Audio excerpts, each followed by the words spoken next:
Namaste. Good morning, everybody. Good morning.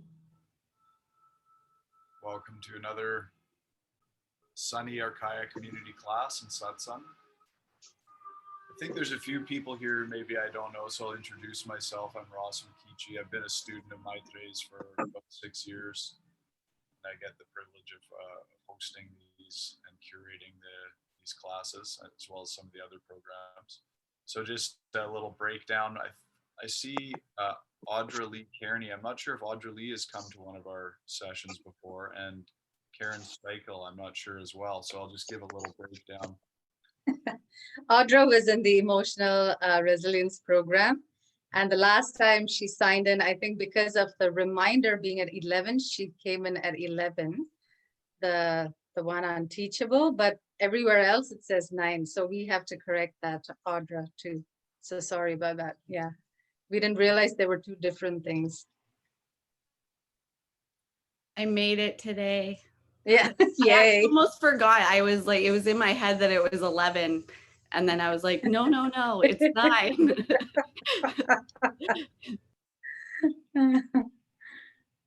Hello there, Karen. So we're meant to be having Sara teach the class today.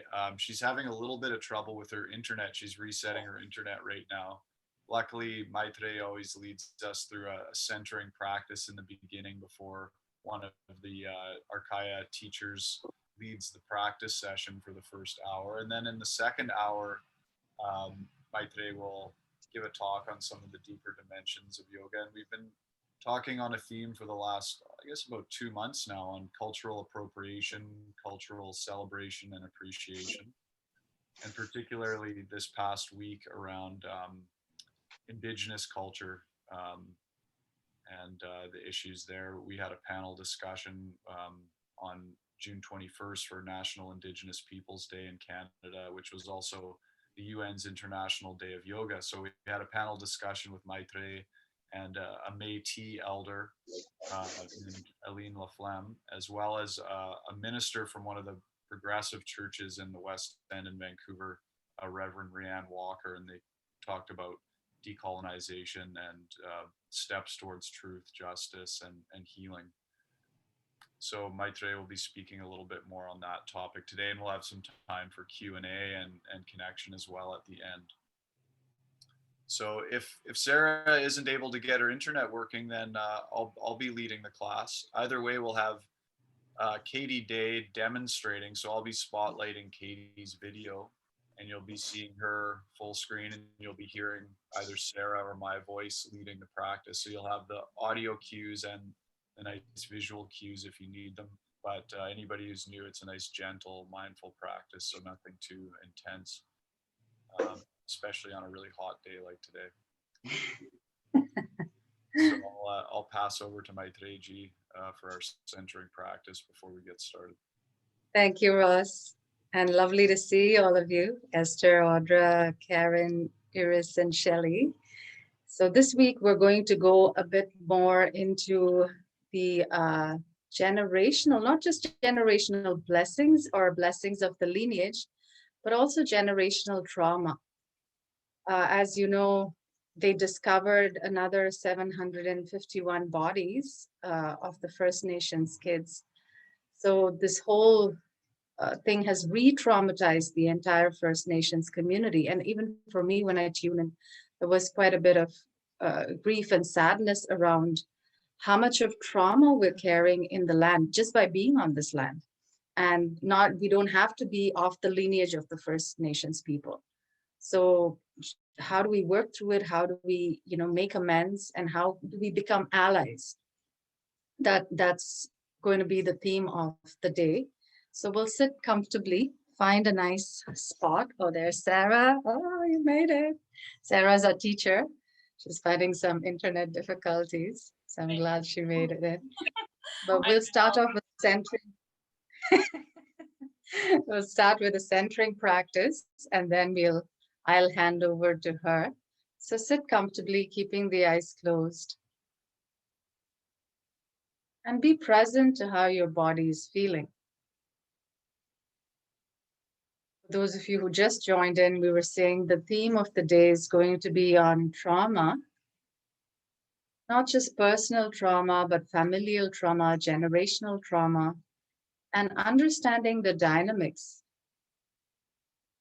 within our family unit and how, depending on the roles we play, that itself can create a certain patterning or conditioning, which can be in the moment seem like we're rebalancing things, but in the long run, it creates a particular karmic groove. So I'll go a little bit more into this karmic groove later. A karmic groove is nothing but, imagine you drive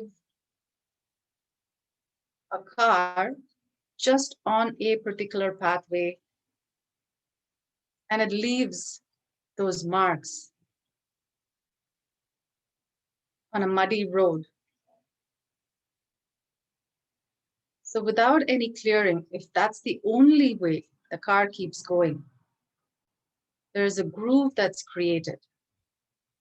And even when that particular behavior is not healthy or not warranted, just by sheer habit, the car goes only on that pathway. So we become like those cars. Just because that pathway or that groove is created, our behavior tends to be only in that direction. And before we know it, when we're 40 or 50, we just start identifying with it and say, this is me, instead of realizing it's a habit or a pattern or a trauma pattern. So let's just sit with it, sit with all these beautiful grooves and say, okay, can we create better pathways?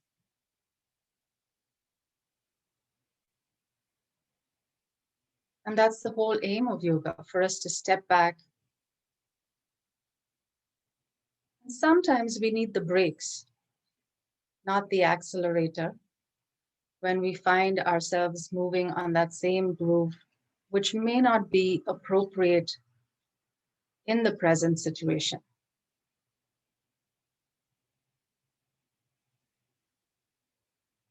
Let's take a nice deep breath to that, breathing in through the nose, breathing out through the mouth.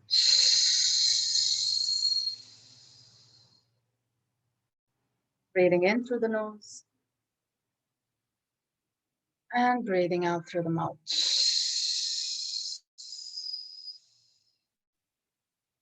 Breathing in through the nose. This time we'll go deeper, deeper, deeper, and out through the mouth.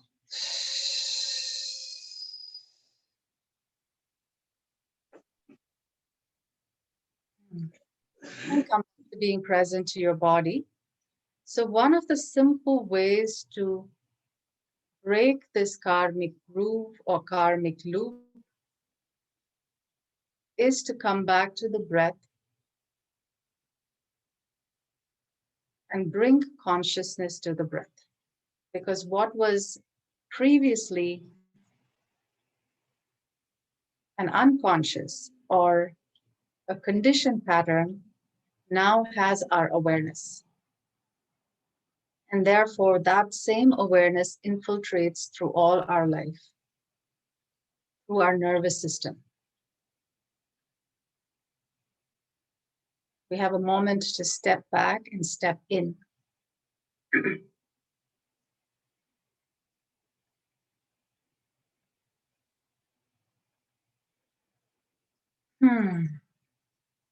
Let's continue to just be present to our breathing, watching the breath as it moves into the nostrils, into the windpipe, into the lungs.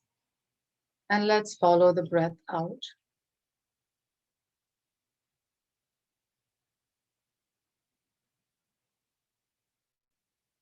With every in-breath, feel yourself feeling lighter, more relaxed. And with every out-breath, just feel yourself melt, soften into the earth.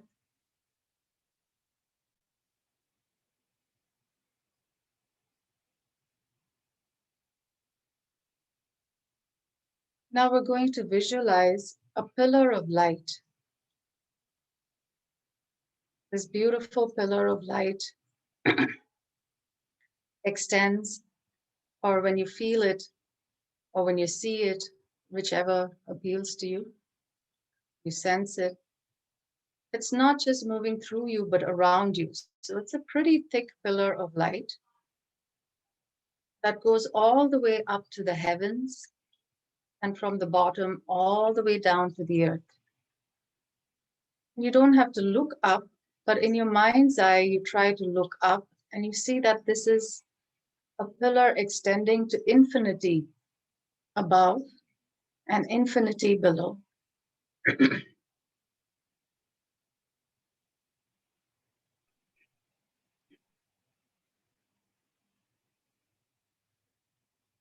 So continue to keep your awareness on your body, from the tips of the toes to the top of the head. Continue to keep your awareness on your breathing and on this pillar of light, this infinite pillar of light that is moving through you and around you.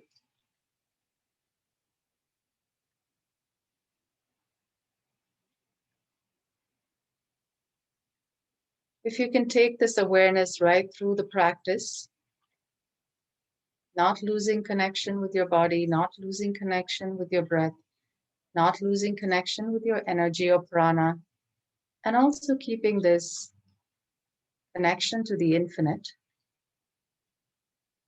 Even if you didn't do some of the asanas to its maximum limit, you will still get multifold benefits just by keeping this awareness. Now you can just be present to the chant.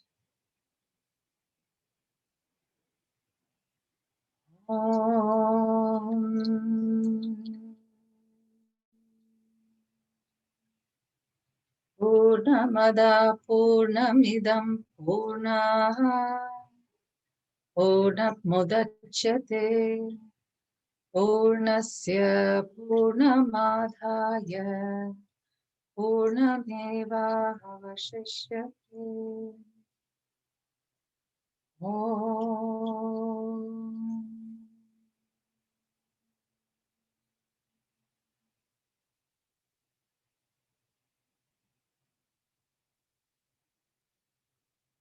Purnata or Purnam is fullness. So we're invoking or reminding ourselves of our original fullness. Then we had the full moon as well. So the chant basically means this is full, that is full, everything is full.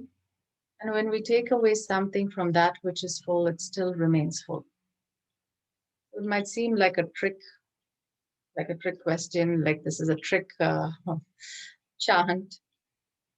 But it just reminds us that even though we feel fragmented, broken, and sometimes not complete, we can still access this completeness, purnata, fullness.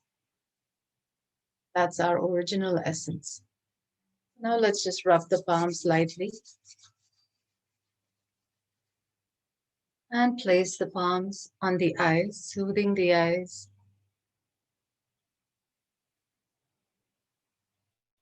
Feeling this nice ease, knowing you're protected, knowing you're loved.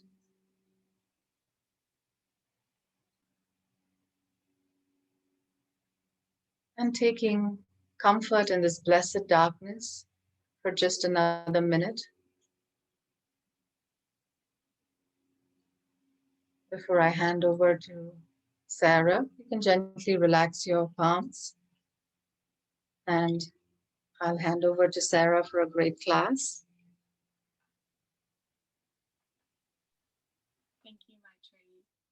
So I'll just make one note before I start, but just because I was having internet trouble, if for some reason it cuts out or the voice is breaking up, maybe Ross or Maitrey, you could just turn on your speaker and let me know if I need to slow down, or yeah, just a heads up, because I don't know. It was giving me trouble this morning, so it should be okay now. Yeah, and we'll just start in Shavasana. So if you feel comfortable putting your screen on mute, or you can leave it open, it's up to you. And I missed the part of who will be doing the guided visuals, but thank you in advance. Oh, Katie? Yes. Okay, great. Okay, perfect. Thank you, Katie. Okay, so we'll begin by laying in Shavasana. I'll just close my screen here. Just a little quip, Ross, is Katie's thing clear for you? Yeah, okay. I think Katie maybe just needs to tilt the camera down a little bit. Down a little bit so she's more in view and less of the window. I don't know if it's possible to have less of the window given where she's set up. Yeah, no. I just want more of her and less of the window. That's all. I see. Yeah. Yes, way better. At least like now we can see more of the mat. Yes. Yeah, that's great. Thank you, Katie. Thank you. Perfect. Okay, so we'll begin by laying in Shavasana.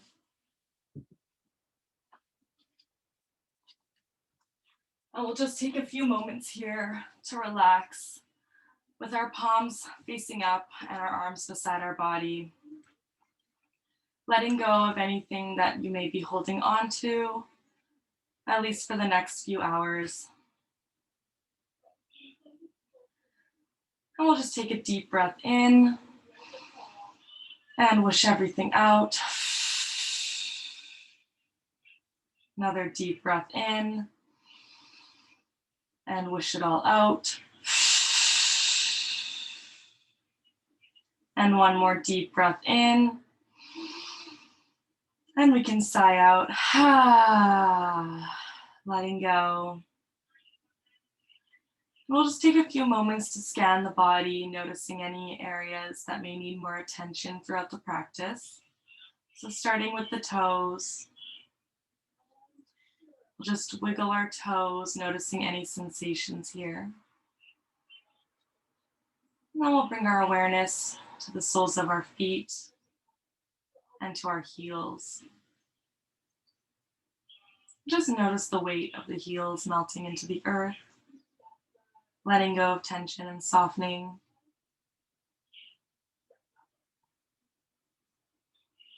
And bringing your awareness to the calves and the back of the knees.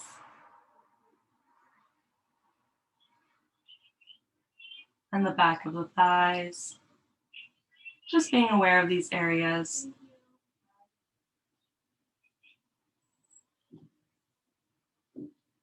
Bringing your awareness to your bottom and feeling the full lower half of your body sink into the earth, letting go of tension.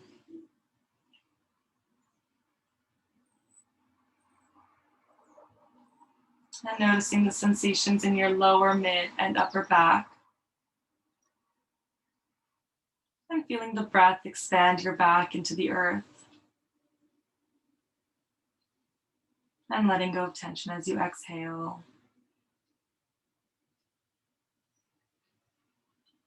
And noticing the sensations in your arms and your elbows, and feeling the weight of your arms melting and sinking into the earth.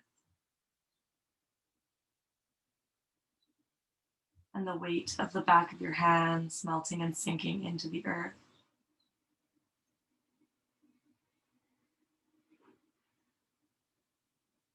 And notice the sensations in your fingers and your fingertips. And notice the sensation moving into the palm of your hands, up your arms, into your shoulders and your shoulder blades.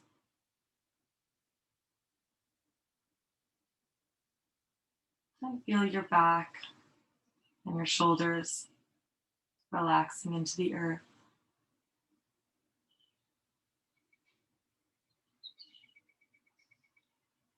And bringing your awareness to the back of your neck.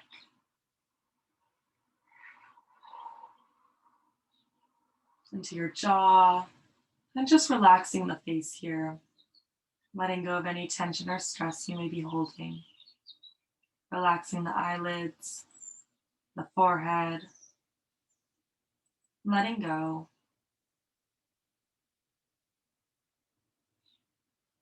And feeling the head resting on the earth, knowing that you're fully supported and there's no need to hold on to anything.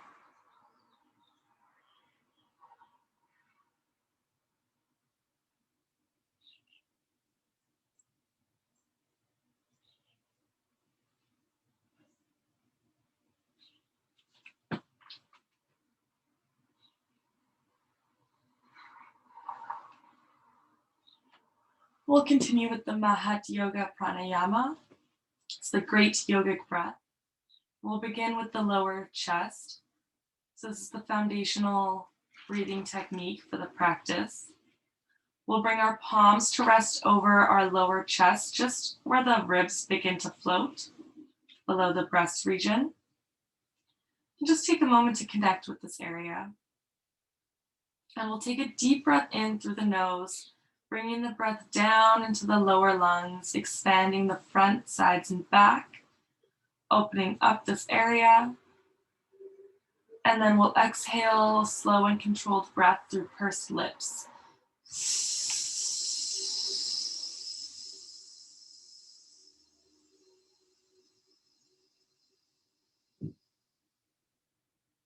And again, breathing in through the nose, bringing the breath into the lower chest, expanding the front, sides, and back. And exhale through pursed lips.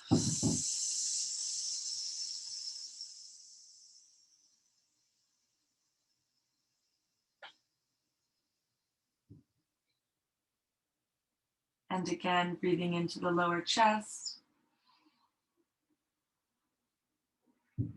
And exhale through pursed lips.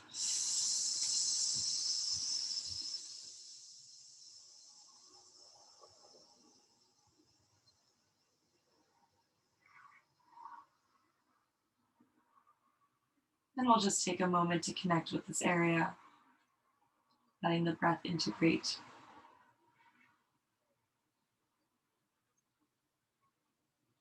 And now we'll bring our palms to rest over our mid-chest, over the heart center, the breast region. And we'll repeat the exercise. So breathing in through the nose, expanding the mid-chest, front, sides, and back, opening up the heart. And exhale through pursed lips.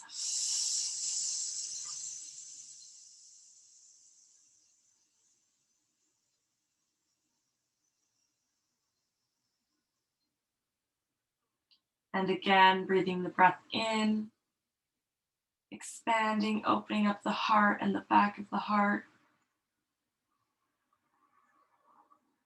And exhale.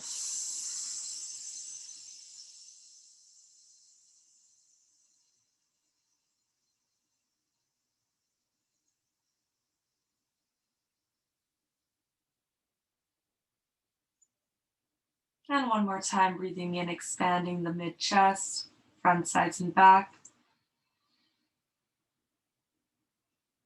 And exhale, slow and controlled breath.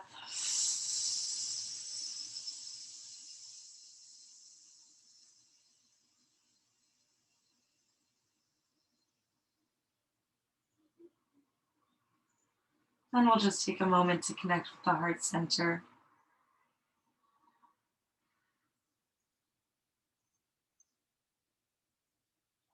We'll bring our palms to rest over our upper chest so we can tuck our elbows in closer to our body. Our fingertips can rest above our collarbone. And we'll notice how we expand the upper chest when breathing in. You can bring the breath into the neck and the upper shoulders and the armpits. So we'll breathe in through the nose, expanding the upper chest. And exhale through pursed lips.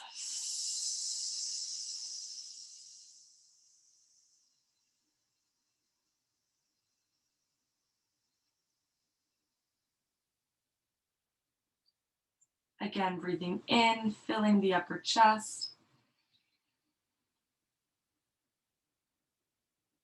And exhale.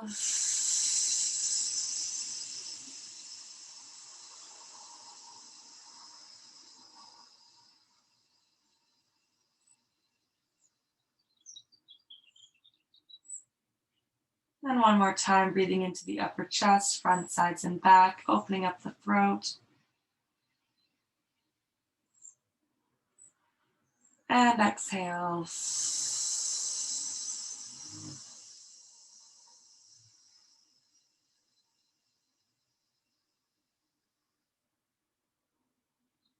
And we'll just take a few moments here.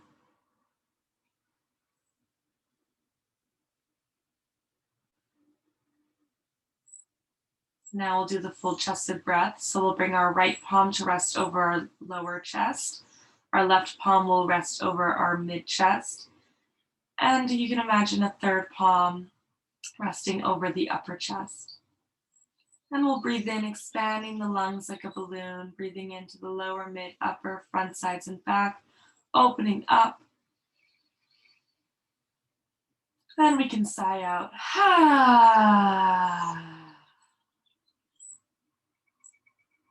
And again, breathing in, filling the full chest.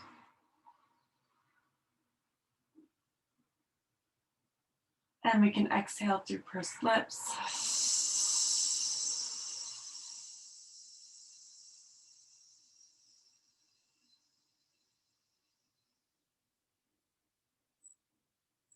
And again, breathing in, opening up. And exhale.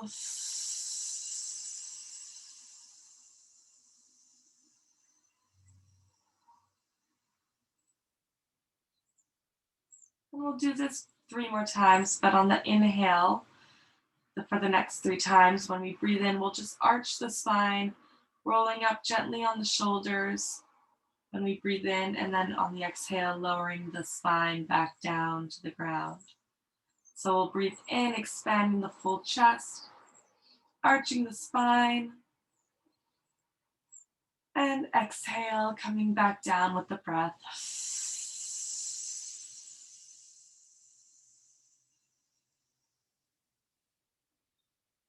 And again, breathing in, opening up, expanding like a balloon. And we can sigh out, letting go, relaxing. And we'll take one last deep breath in, arching the spine, biggest breath, and exhale, coming back down to the mat. And we'll just take a moment to let that integrate into our system. And we'll bring our palms back down, palms facing up. And we'll continue with the Kaya Uttana Kriya, full body traction or stretch. So we'll take a deep breath in. We'll keep the full chested breath in mind while moving throughout the practice. So full chested breath in through the nose, reaching our right arm up above our head, palm facing up, and stretching the right fingers and toes away from each other. And exhale, letting go of the breath and softening the stretch on the right side of the body. And again, breathing in, reaching and stretching the right side of the body. And exhale, letting go.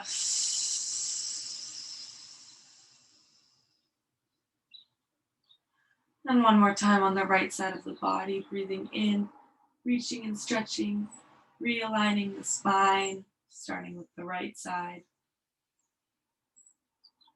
And exhale, letting go. Then we can bring our right arm back down beside our body, palm facing up.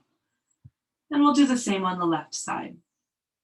So breathing in, full chested breath, reaching the left arm up above the head, palm facing up, stretching the left toes and fingers away from each other.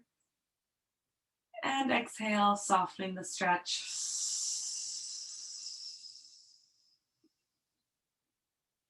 Again, breathing in, reaching, stretching. And exhale, letting go.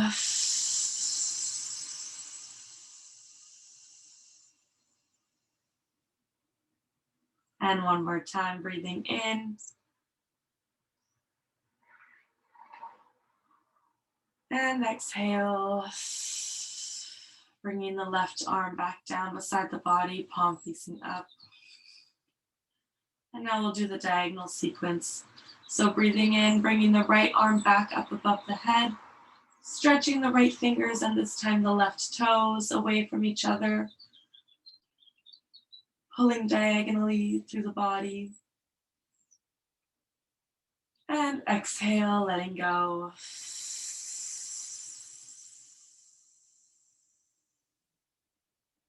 And again, breathing in, reaching. And exhale.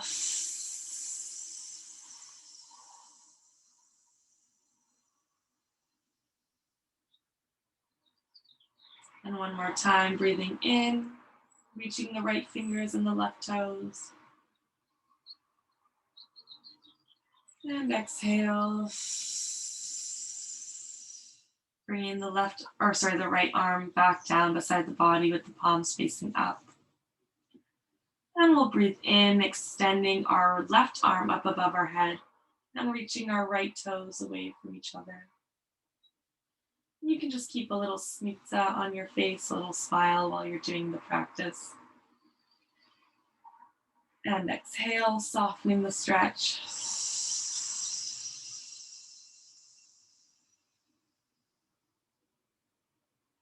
And again, breathing in, reaching, stretching diagonally, balancing out the body. And exhale.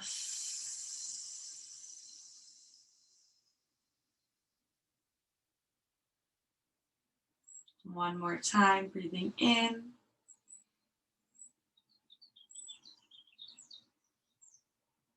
And exhale. Softening. And you can keep your left arm up above your head. We'll bring the right arm up above to join and we'll do full body stretch. So breathing in, reaching the fingers and the toes away from each other. Full body stretch, full breath. And exhale, letting go.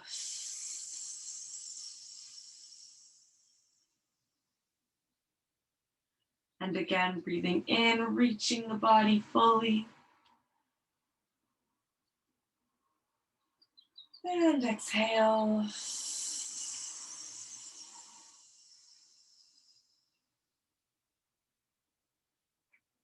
And one more time, breathing in, reaching and stretching the full body. And exhale. Bringing the arms back down beside the body, the palms facing up.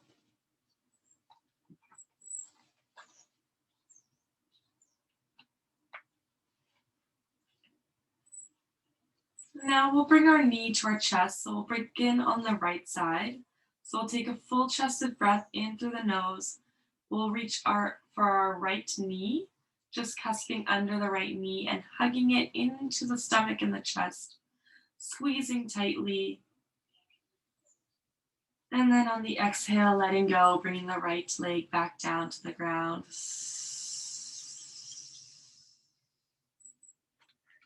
And again, breathing in, hugging the right knee into the stomach and the chest, squeezing tightly, applying the pressure into the abdomen.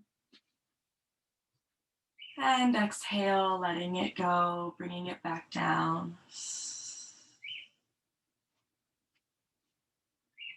And one more time, breathing in, hugging the right knee into the stomach and chest. And exhale, letting go.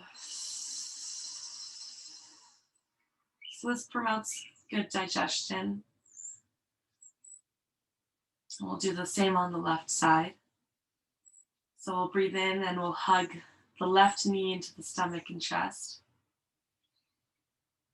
By applying pressure into the abdomen and the gut, you're promoting better digestion and just getting some things moving. And we'll exhale, releasing the left leg. And just being mindful of that full breath. And again, breathing in, hugging the left knee, squeezing tightly. And exhale.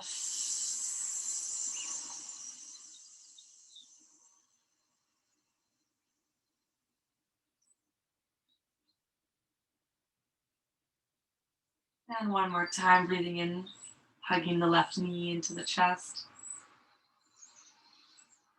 And really bringing the breath in and expanding the belly. And exhale.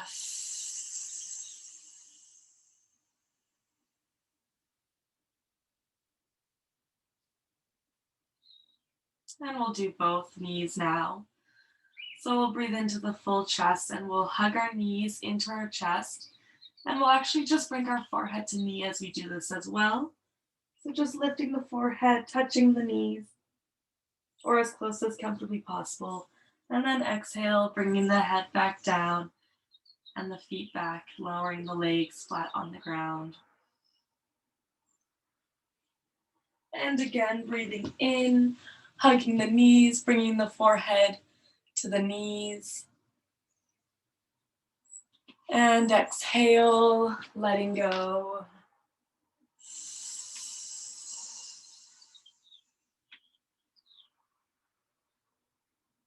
And again, one more time, breathing in, hugging tightly, forehead to knees. And exhale.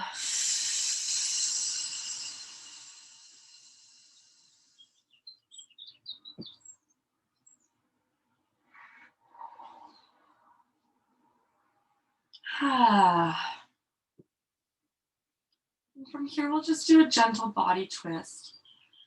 So we'll bring our palms into the Neander Mudra. This is connecting our wisdom field. So we'll bring the index finger and the thumb together with our palms facing up. And the remaining 3 fingers will stay close together, touching side by side and remain outwards. So maybe I'll just show a little visual in case. So the palm should be like so, but in Shavasana position. So with the palms facing up. Perfect. Oh, perfect. So we'll lay back and down in Shavasana, connecting to our wisdom field. And we'll begin by bending the right knee. And we can just cross the right foot over the left leg. And then we'll just have our legs fall to the left side. And you can have your head twist to the right side. And just stay in this position for a few breaths in this twist. And really bring the breath into the full chest, bringing it into all those tight, tense areas in the shoulders, the armpits, and the back. And just exhale, letting go, holding the asana. So just being mindful of the breath here. And by creating a twist in the body, we're clearing out many toxins as we just wring out all our organs, squeezing out the toxins, along with the purifying breath. So one last deep breath in. And we can exhale back to center. And we'll stay in this particular position. And now we'll just have the legs fall to the right side. And we'll have our head twist to the left side. And we'll just hold here for a few more breaths.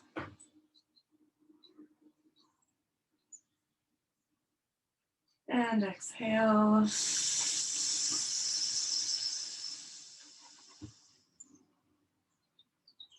Breathing in. And really stretching with the breath. And exhale, letting go.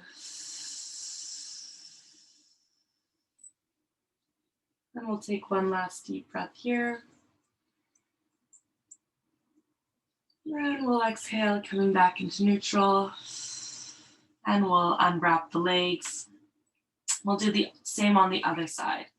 So breathing in, bending the left leg and bringing it over the right. And then exhale, having your legs fall to the right side of the room and your head twist to the left side. And it's natural for the shoulder to lift off the ground gently, depending on how much you twist the lower half of the body. So it's up to you to decide how intense you'd like this twist to be. And just hold here for a few breaths.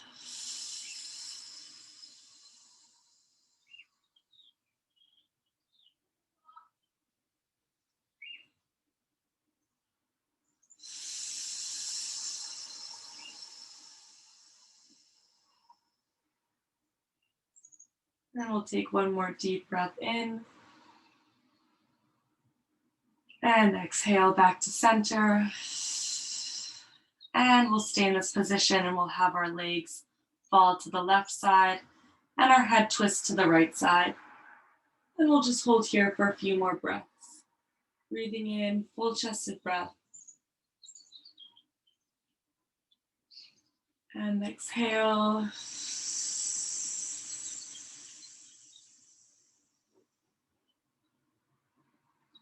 Another deep breath in.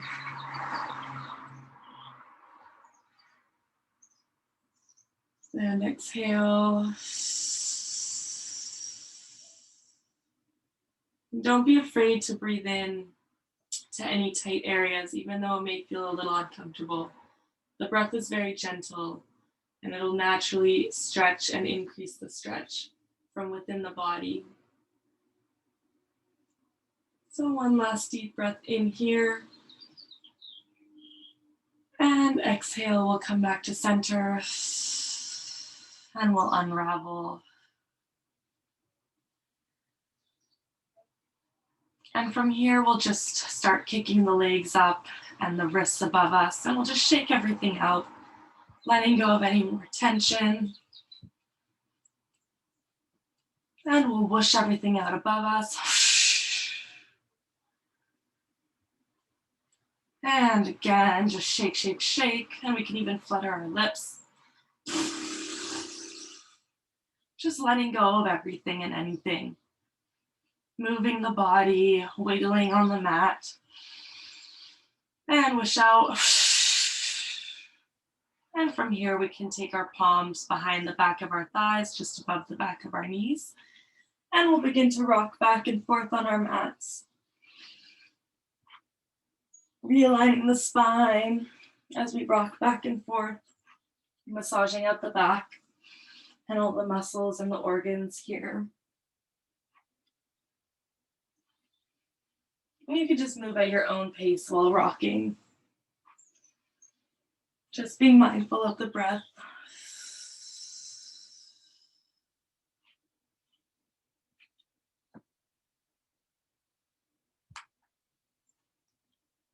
Perfect. And then we can just come back up into sitting. And we'll flip over onto our bellies. Actually, now is a good time to have some water. We're doing a lot of purifying throughout the practice as with the cleansing breath, so stay hydrated, especially with this heat. It'll be important to keep drinking throughout the whole day. It's supposed to be record-breaking this weekend, so yeah, big glass of water. And from here, we'll just roll over onto our bellies once we're comfortable. And we'll just connect the front side of our bodies with the earth. Laying here in Makarasana, crocodile pose. We'll have our right palm over our left, and one side of our cheek can be resting on the back of the mat or the back of the palms. And our toes are untucked, relaxed. Just imagining that you're a crocodile laying on the side of a river, belly in the sand. And just resting here for a moment, noticing your breath expanding your belly into the earth and your back into the sky.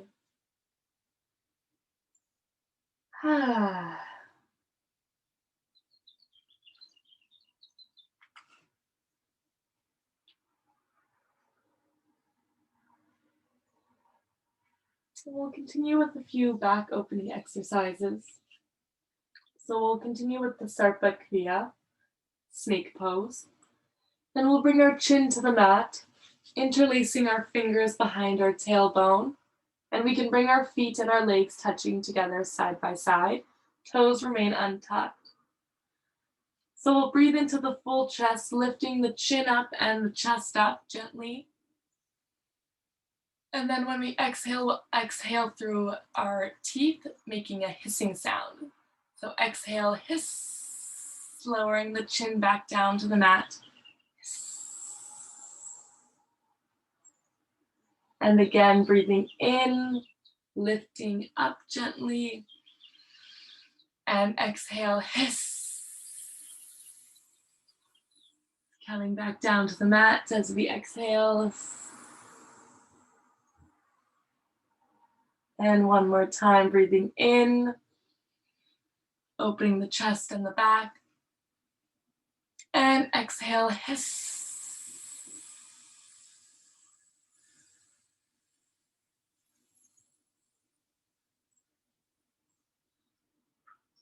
And from here, we'll come back into Makarasana, right palm over left, and then we'll just alternate our cheek from the opposite one that was laying before. And you can just let your feet relax, ankles fall to the sides.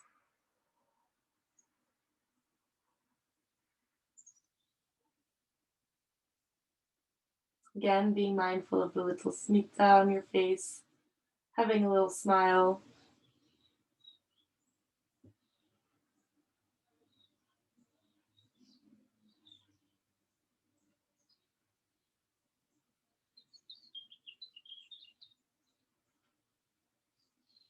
And from here, we'll just continue to do another back exercise. We'll go into the Baby Cobra.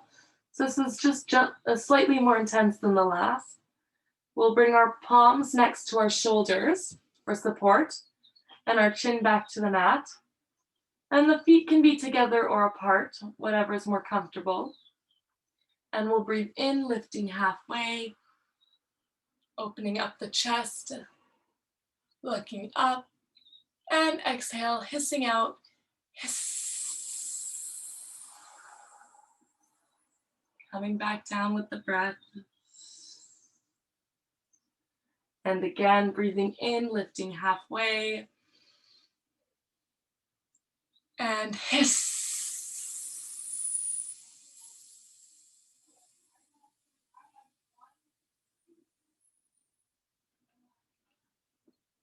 And one more time, breathing in, opening up.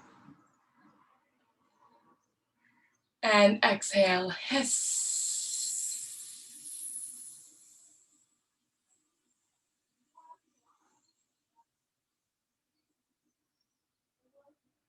And we'll just bring our palms back down to the mat, right over left, and our cheek can just rest on the back of them.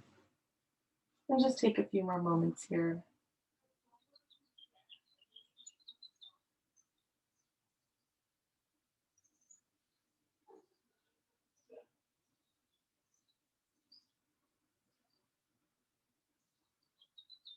And we'll do the Baby Cobra once again, but this time we'll do a little variation. And if this is too intense, then we can just stick with the original variation. So basically, we'll bring our palms next to the sides of our shoulders, chin to the mat, and we'll inhale, lifting up halfway. And then on the exhale, We'll twist our head looking over our right shoulder, and then inhale back to center, and then exhale, we'll come back down to the mat again. So we'll do this alternating from side to side. So it'll be about 6 rounds, but maybe we can break it up into three by 3. So we'll breathe in, lifting up, and exhale, twisting over the right shoulder, and then inhale back to center, and exhale, coming back down.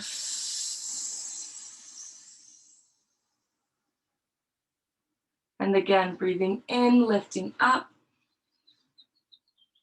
and exhale, looking over the left shoulder, and inhale back to center, and exhale back down.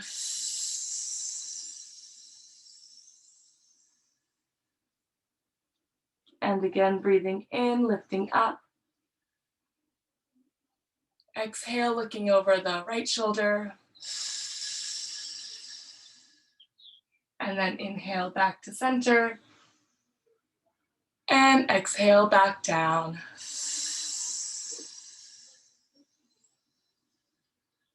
And then we'll just take a moment to rest back in Makarasana before completing the 3 remaining sides, just to give the body a bit of a break.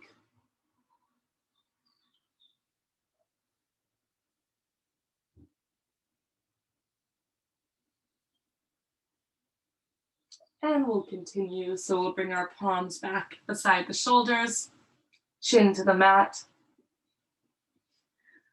And we'll breathe in, lifting up about halfway. And we'll exhale, bringing the head over the left shoulder. And then inhale back to center. And exhale, coming back down.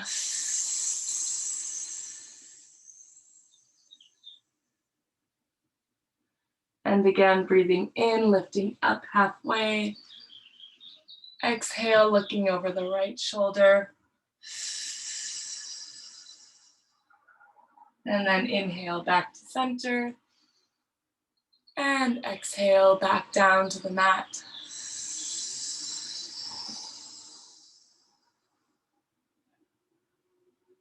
And one more time, breathing in, lifting up. Exhale over the left shoulder. Inhale back to center. And exhale back down.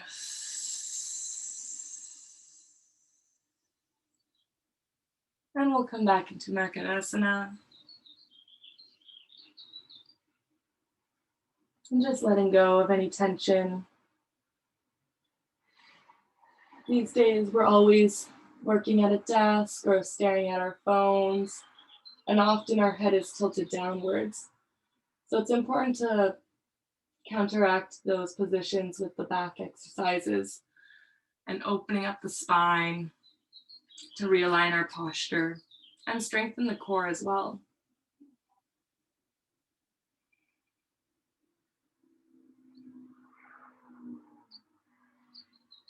And from here, we'll just push we'll tuck our toes and we'll push up our palms up, coming back into child's pose, resting with our arms out in front of us and our forehead as close to the ground as comfortably possible. And just resting here for a few moments, bringing the breath into the arms and the armpits.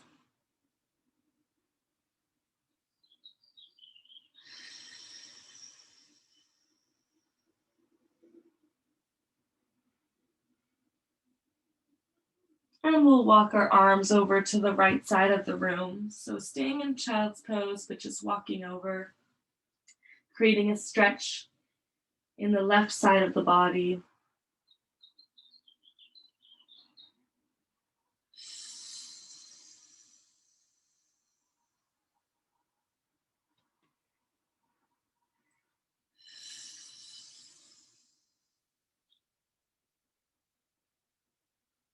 Really breathing into the right side of the body. Or sorry, the left side. Increasing the stretch. And then we'll come back to center. And we'll walk our arms over to the left side of the body. Creating a stretch in the right side.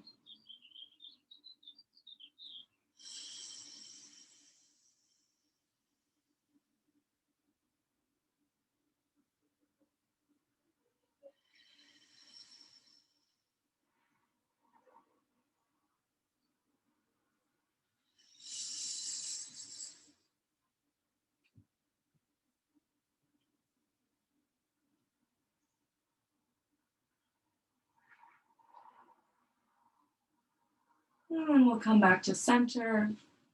And we'll just come onto all fours and then tuck our toes and coming into Mirasana, mountain pose. And from here, we'll just walk out the legs gently, stretching the back side of the knees and the legs, keeping the back as straight as comfortably possible. So just being mindful of hinging at the hips.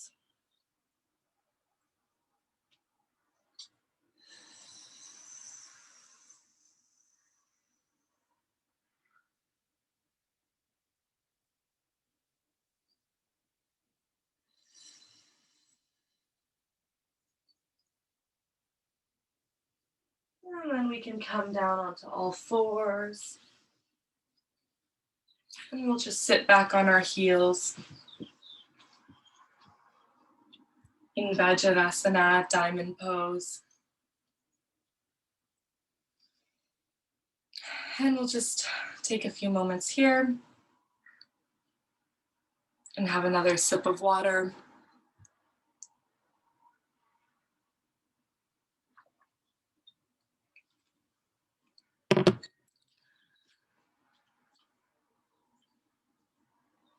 So we'll do a gentle sitting twist, beginning in Vajrasana. So sitting on our heels, we'll gently slip over to the right side and we'll breathe in, lengthening our spine, bringing our left palm over our right knee. Inhaling, lengthening the spine, and then we'll just gently twist to the right side. So looking over the right shoulder, and our right arm can be behind us for some support. And just holding here for a few breaths.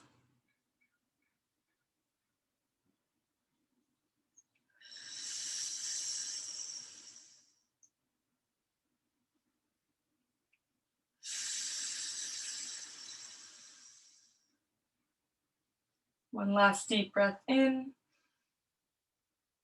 And exhale, coming back to center, and we'll sit on our heels again. And we'll do the same on the left side. So slipping over to the left side, breathing in, lengthening the spine, right palm over left knee. And exhale, twisting over and looking over the left shoulder. And the left arm will be behind the back for support. And just holding here for a few breaths. Just being mindful of keeping as comfortably straight, or as comfortably possible straight back.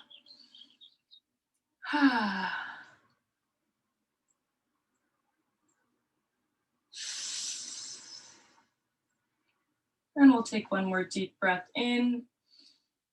Then we'll come back to center. Back on our heels. And we'll do this one more time on each side. So we'll slip over to the right side again.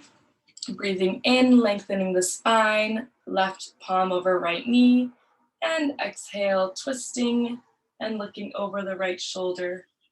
And you may find that you're able to twist a little deeper than before.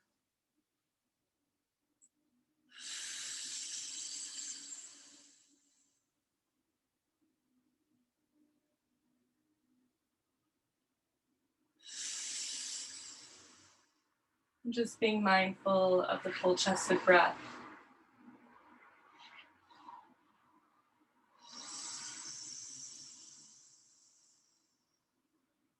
And we'll take one more deep breath in. And exhale, coming back to center.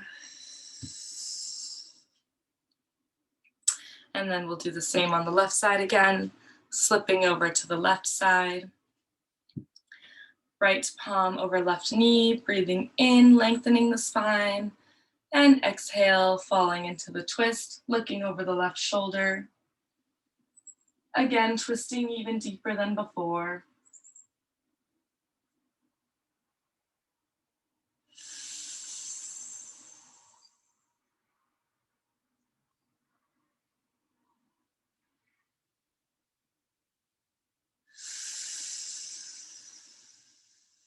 Once again, twisting the body is great for detoxifying and purifying all the organs. And we'll take one last deep breath in. And exhale, coming back to center. And from here, we'll just swing our legs out in front of us. And we can just begin to thump out the thighs and wobble out the legs. And you can even just shake out your wrists gently, letting go of any tension. And then we'll begin to bounce forward. So just reaching for the toes.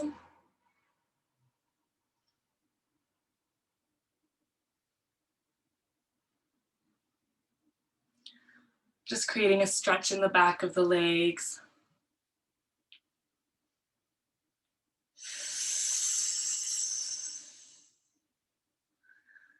And from here, we can just we'll just sit with our legs out in front of us. And we'll bring our right palm on the inside of our right foot, grasping the inside of the right foot with our right palm. And then we'll just begin to swing the legs. So just swinging the right leg back and forth, holding on to it with the right arm and just stretching out the right limbs as you swing side to side. And your left arm can be resting on your thigh or behind your back for support, whatever is more comfortable. Just being mindful of keeping a straight back. And then we can start to alternate the head. So just swinging the head in the opposite direction of the legs.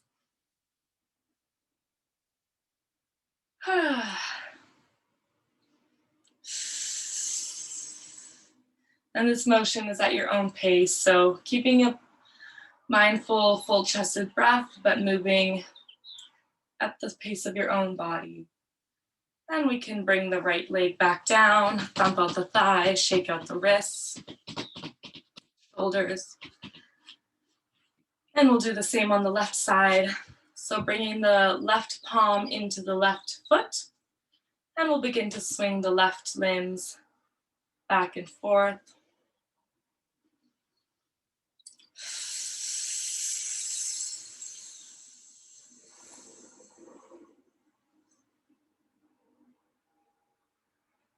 And then we can begin to alternate the head and swing the head in the opposite direction of the limbs. Again, moving at the pace of your own body. You may notice a difference from the left side and the right side of the body. Although throughout the practice, we do align quite a bit between the left and the right side. So by the end of it in Shavasana, you'll feel a little more even. And we can bring the left leg back down and again, thump out the thighs. Shake out the wrists. And we'll bring the soles of the feet together. And we'll begin to flutter out the legs like butterfly wings. You can have your hands around your toes or behind you for support, whatever feels more comfortable. Just opening up the groin and the inside of the thighs.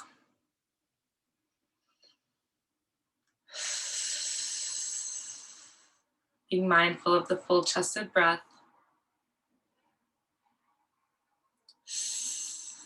And from here, we'll begin to reach forward. Stretching and reaching out in front of you. Bouncing forward. And then we'll just pause here. And we'll actually come up into a standing position just before we get ready for relaxation. So we can swing our legs behind us, sitting on our heels. And we'll have another sip of water.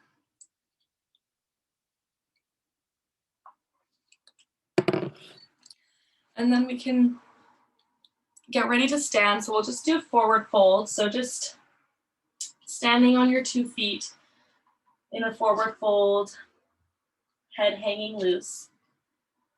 And then you can just gently roll up, vertebrae by vertebrae.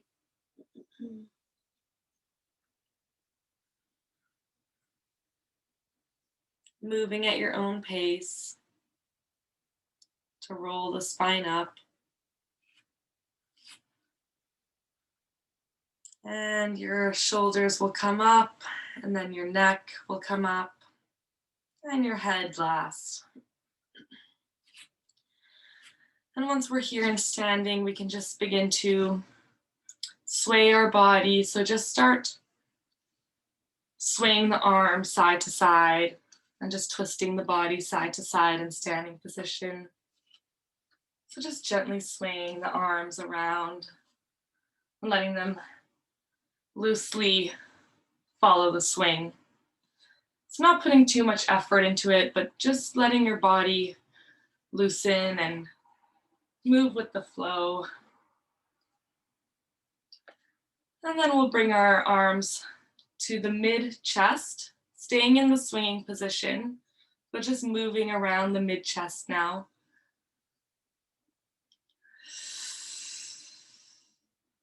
And then we'll bring the arms to sway above the head, like tree branches in the wind. And just let the body relax here. And let the arms flow freely in the sky. And notice the breeze around you that you're cultivating as you move your body. And from here, we'll just lower the arms back down as you swing side to side. And then coming back down beside the waist. And then from here, we can just start to cleanse the energy around us. So we can just start gathering the air around us like we're clearing out cobwebs in our auric field. And just do a bit of energy clearing around you. So you can go low or high, wherever you feel like there may be some energy that needs to be cleared. Just gather it around your palms and then whoosh it out the window. And again, clearing the space around you. The full moon was on Thursday, so it's still quite strong, and this is a time for letting go and starting a new cycle. So just clear any energy that needs to be let go and whoosh it out the window. And now we'll just take a little break here. We'll have some water, and if anyone needs to use the washroom before we go into relaxation, now's a good time. I will be back in a moment because I'm going to use the washroom. And then we'll go into Shavasana. So if you're already ready for the relaxation, then you can just lie on your mat in Shavasana and just begin to unwind and relax until I return.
We'll just wait a few more moments just until everyone returns.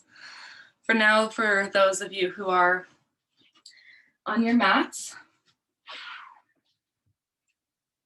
you can just lay here, close your eyes, and just soften your body. And slow down the breath.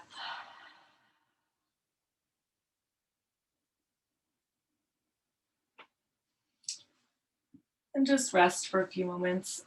You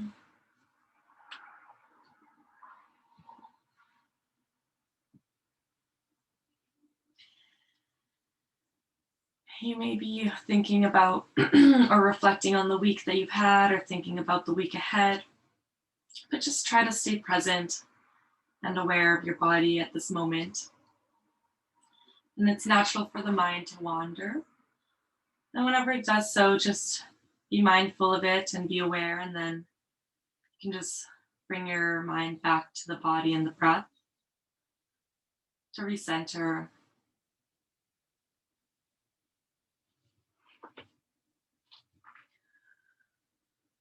So we'll just take a deep breath in here. And we'll just push out, letting go of any last little bit of energy that must be let go. We'll take another deep breath in. And we can sigh out. We'll just bring our awareness to our toes. And just notice the sensations here. You can just wiggle your toes. Just notice how they feel. And notice the soles of your feet and the weight of your heels melting and sinking into the earth. And notice the weight of your calves melting and sinking into the earth. And just letting your ankles loosen, falling to the sides.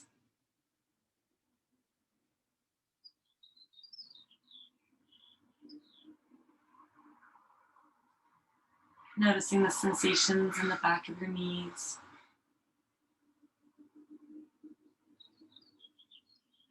And feeling the weight of your thighs melting and sinking into the earth.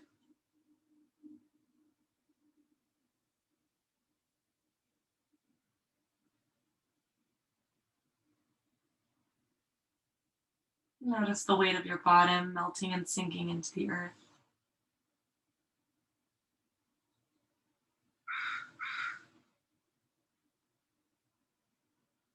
And feeling the lower half of your body being fully supported, letting go of tension,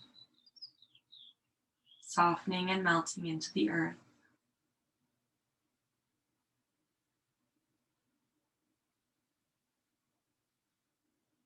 And noticing the sensations in your lower mid and upper back. And feeling your back melting and sinking into the earth.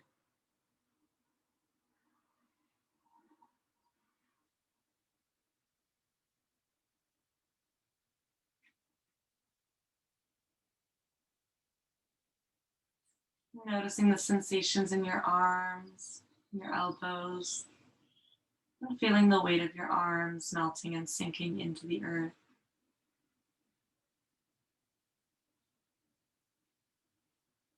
Feeling the weight of the back of your hands melting and sinking into the earth.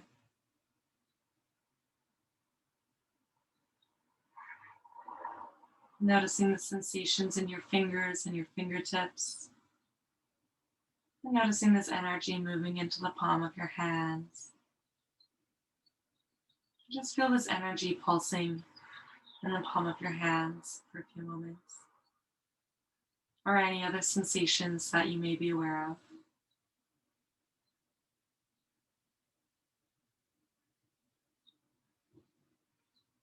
Noticing this energy and this life force that you've cultivated and created throughout the practice. It's now moving through you, clearing through any blockages.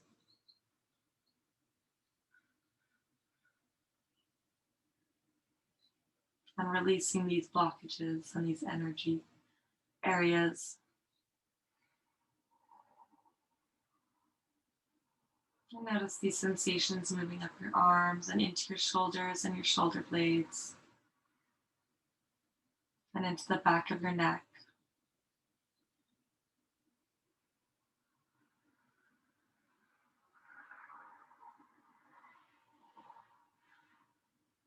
And just relaxing your face, letting go of tension in this area, letting the jaw open gently and the eyelids rest and soften.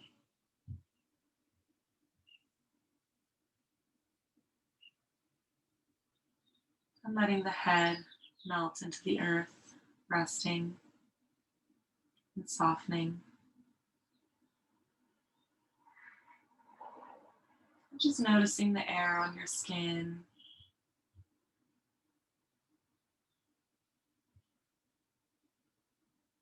And feeling the backside of your body melting and sinking deeper into the earth.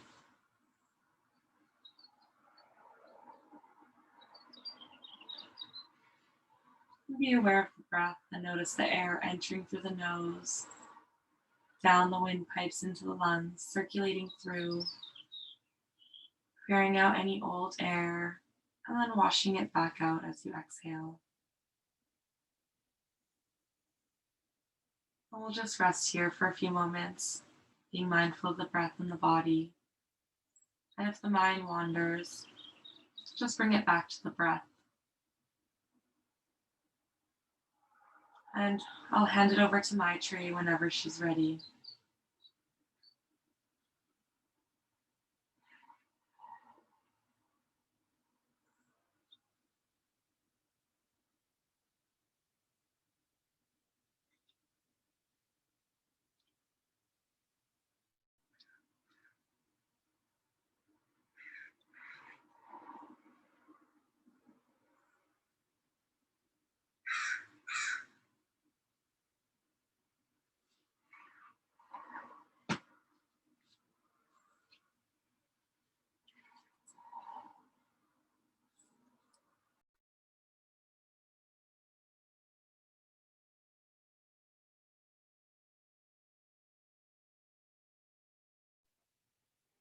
Thank you, Sarah, for that beautiful class.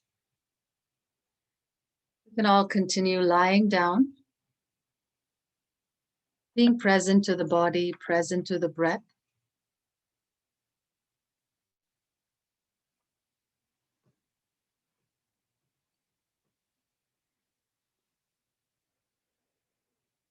And just feel your body sink deeper into the earth.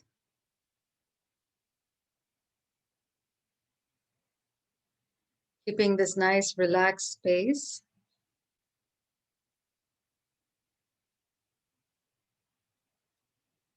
As we do all these practices, being aware of the body, aware of the breath, we're shifting these karmic grooves. I started off by saying that we're going to be looking at patterns, and sometimes trauma also creates trauma patterns, which we can take on from especially the families, the biological families we're born in, the families we're raised in, even if it's not biological, you're adopted.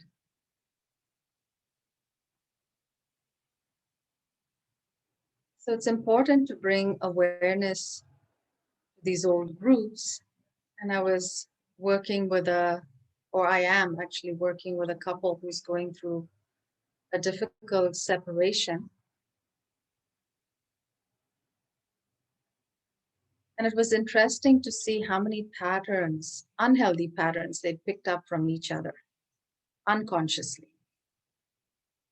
So sometimes that can happen as we live closely in the same home as well.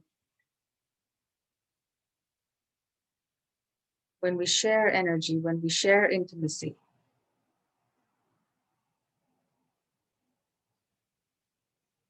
So it's worth giving this a little awareness, a little energy, and saying, how can we uplift ourselves, but also uplift the unit? Can we bring in better ways of communication? And the first step or the first level of communication is intrapersonal communication, which is how do we communicate within ourselves? Are we patient with ourselves? Do we understand how all these layers of our being exist and therefore need to be linked together? And that is why the somatic work is so precious. The body work, the physical work, the awakening of the intelligence of the body. And these beautiful, or I would say the genius of the sages or yogis or researchers, ancient researchers, was that they said, or the genius of these researchers was that they realized and of course said that unless we make a conscious effort to bring awareness to this and facilitate the process by using the tools, we can go through many lifetimes of playing out the same groove until some life circumstance shifts it for the better. So that's why yoga is called conscious evolution. So yes, we will evolve. Nature will take its course. We will get out of the groove. But the more we contemplate our situation, why do we behave the way we behave? The more we apply the tools, the sooner we can get out of the loop.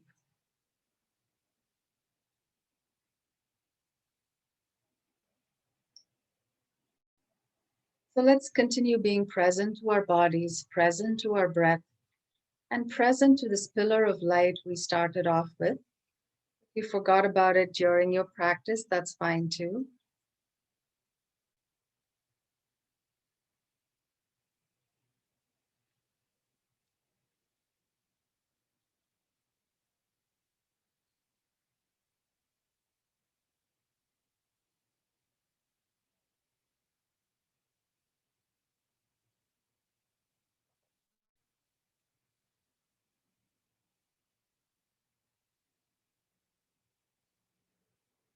And we'll do a simple breathing rhythm today, just to calm the nervous system. It's also quite hot or warm this weekend.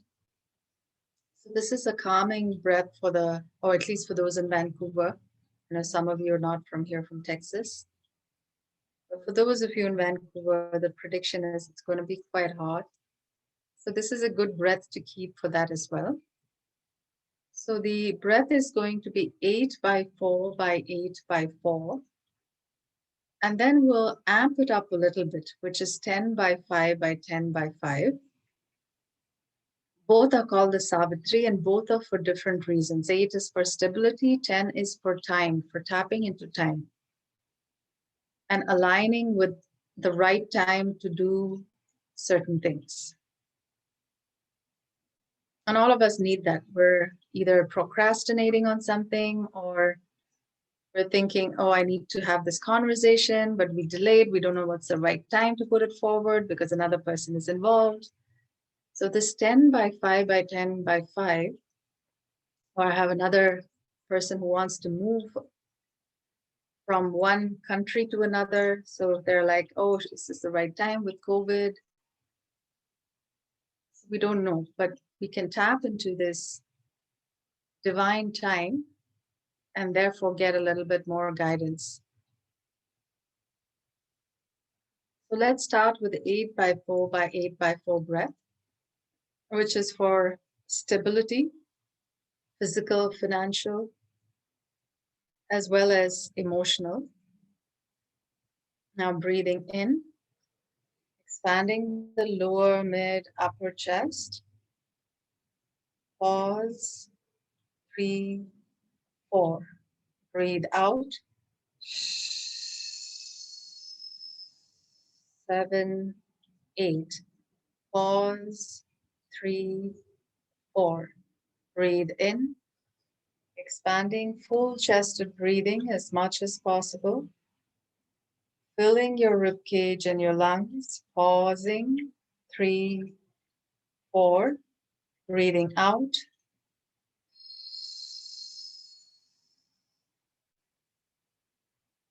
Pause, 3, 4. Breathing in. Expanding as much as possible. Front, sides, back, like a balloon. Pause, 3, 4. Breathe out.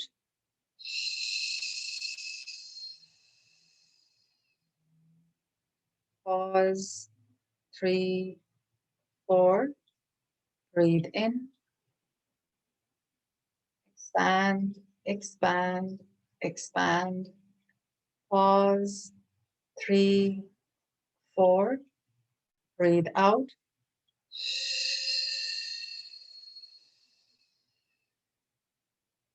Pause, 3, 4.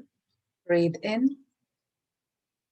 We're doing an 8 by 4 by 8 by 4 count. Pause, 3, 4. Breathe out.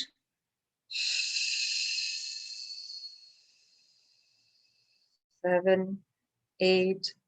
Pause, 3, 4. One last time, breathe in. Expanding, expanding, expanding. Pause, 3, 4. Breathe out.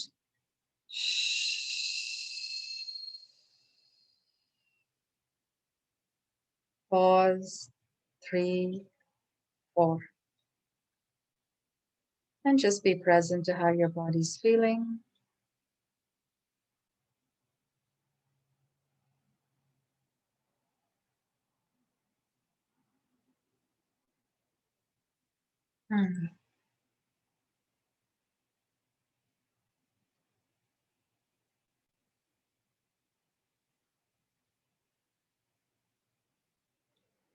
Be present to your regular breathing.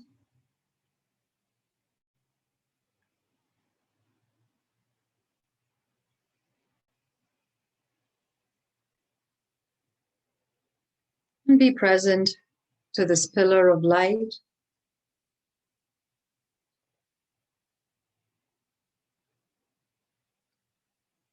That connects us to infinity.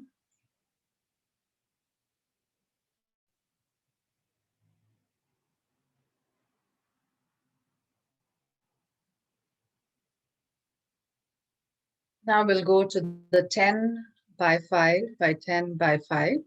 Now in the meanwhile, if you feel, oh, I need some support for my back, or I need to bend my knees and just roll my hips from side to side, that's fine too. Do whatever your body needs. Or if you feel, no, I just feel really comfortable laying back, that's great too. So let's do this together, breathing in, expanding, expanding, expanding. Pause.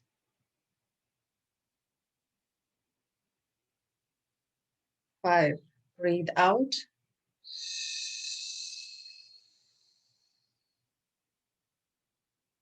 9, 10, pause. 5, breathe in, expand, expand, expand. 7, 8, 9, 10, pause. Breathe out.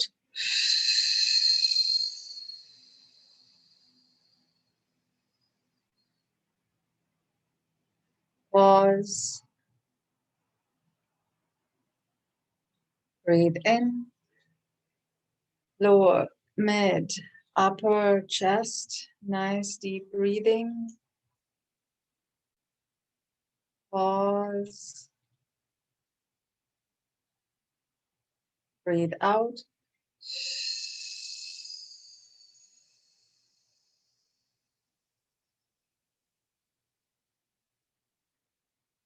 Pause. Breathe in.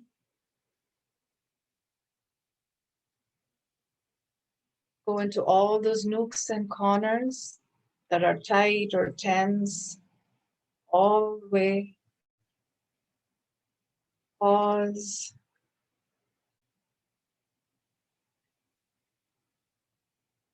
Breathe out.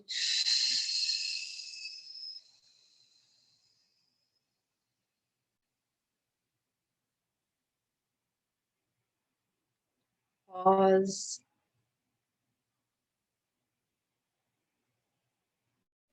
And relax. And we're going to do another set in a bit. The 10 by 5 count may seem a bit of a stretch for some of you. If you feel that's too much, you can just stick to 8 by 4 or do your own breathing. But see if you can just push it just to that edge a little bit. We don't want you overdoing it or forcing, but at the same time, expanding your comfort zone. Just a little bit to accommodate this deeper and longer breath.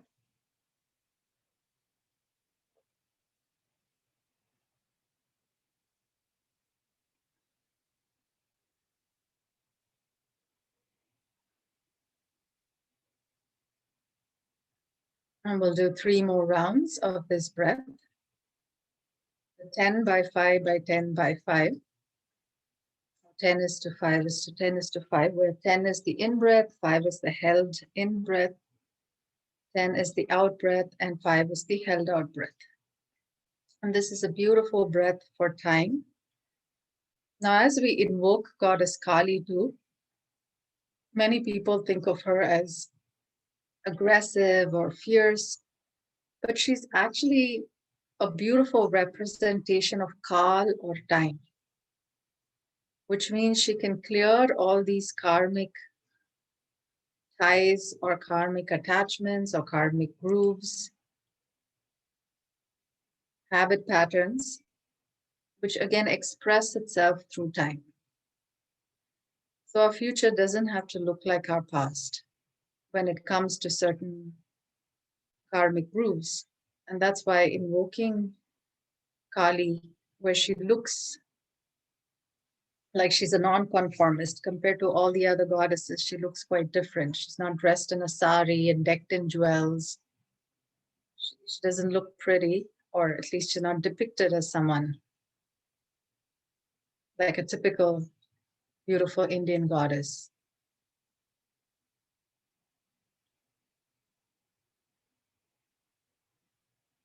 And yet she's called one of the most gracious mothers, because she's a non-conformist. And through her non-conformity, she has this, she blesses her devotees. I mean, that's just symbolic, but if you invoke that energy, you are also blessed by that non-conformity when it comes to good things. So representation is just symbolic. It's not like she's standing there and looking like she looks. But it's a beautiful symbol for us to say we don't have to stick to these karmic groups. We don't have to do the same thing again and again and again. Even in management, they say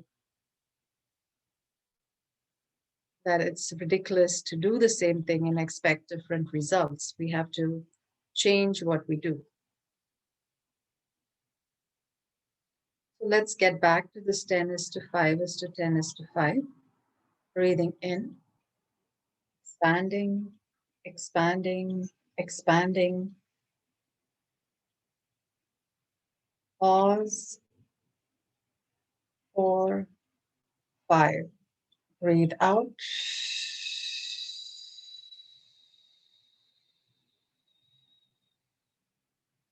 Pause. 4, 5. Breathe in.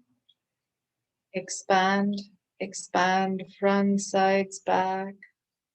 All the 3 segments. Expanding nicely. Pause. 5. Breathe out.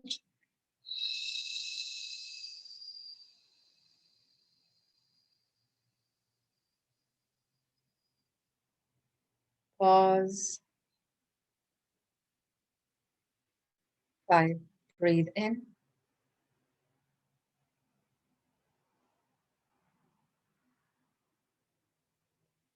Go into all those corners. Pause. 5. Breathe out.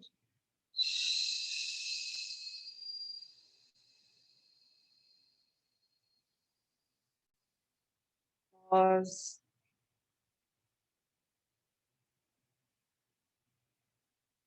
And relax. And just be aware of how tapping into these numbers. Numbers also are a gateway to certain energies. And we saw that this 10 by 5 by 10 by 5 rhythm is a gateway of tapping into divine time, which means if we're unsure, and for certain things you just get it done. But let's say there's a big decision you not want to take, and you're vacillating, you're procrastinating, waiting for the right time, yet you're confused what the right time is.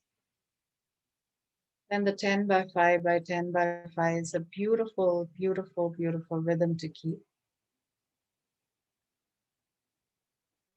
And also the goddess associated with time is Kali. The name itself means time. And she moves through time in the most non-conformist ways. She is the universe herself. She is love herself. And before we get up, I'm going to read you a little bit about her.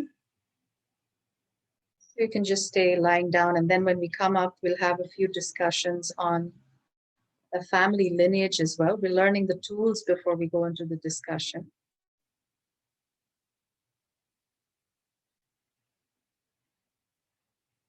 So Ma Kali, Mahakali. Ma Kali is mother Kali. Mahakali is the great universal being. In your luminescent splendor, you shine self-awareness on your children who seek succor, devouring constructs and identity. So she's the mother who devours or destroys these identities we have in our minds. When we think, oh, I'm just a quiet person, or the identity can be, oh, if somebody, even if they're toxic, they're there, we somehow have to reach out or somehow have to keep in connection with them. That can be an identity where I say, oh, I can never say no to somebody. That can be an identity. So we can get caught or trapped in many constructs and identities of who we are. So this is the great mother who destroys that. You scare even great heroes who seem invincible in a fight and can stare death in her face, yet they know not your grace. So she's the mother who, when she appears, she shows people their deepest fears. So just by being, her presence shows one the deepest fears. So that's why she can scare even the great heroes.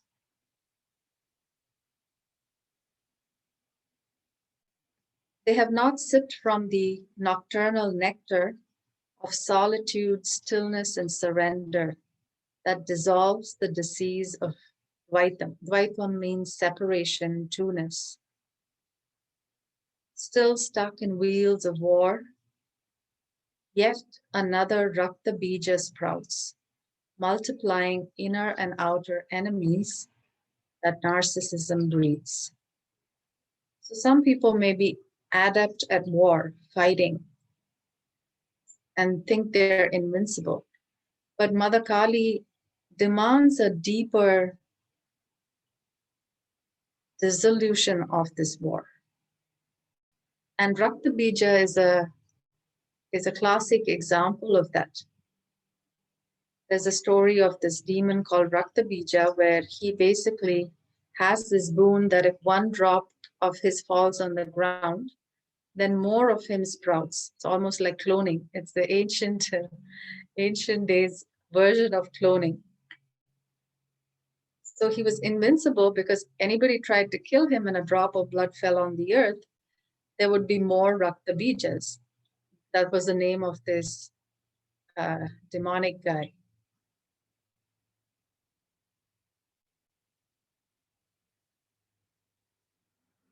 So I'll read that stanza again. Still stuck in wheels of war, yet another Rakta Bija sprouts, multiplying inner and outer enemies that narcissism breeds.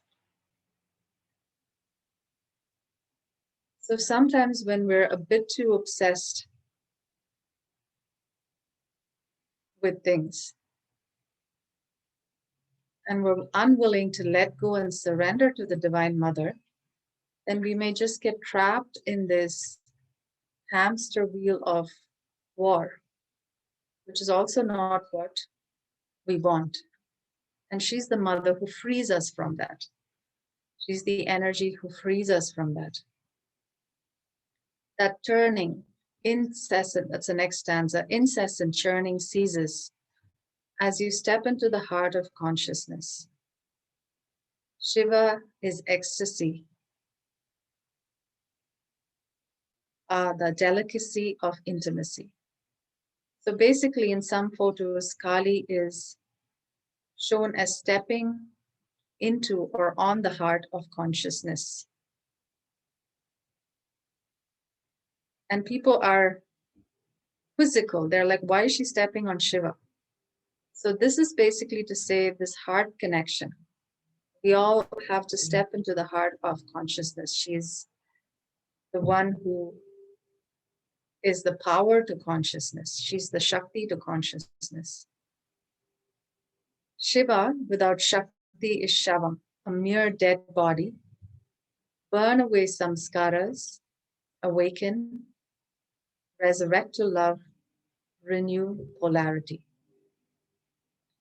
Purify my being, dear mother. Release fear and tamas gently, so I clearly see. Tamas is the quality of inertia, dullness, darkness. I'll repeat that stanza. Purify my being, dear mother.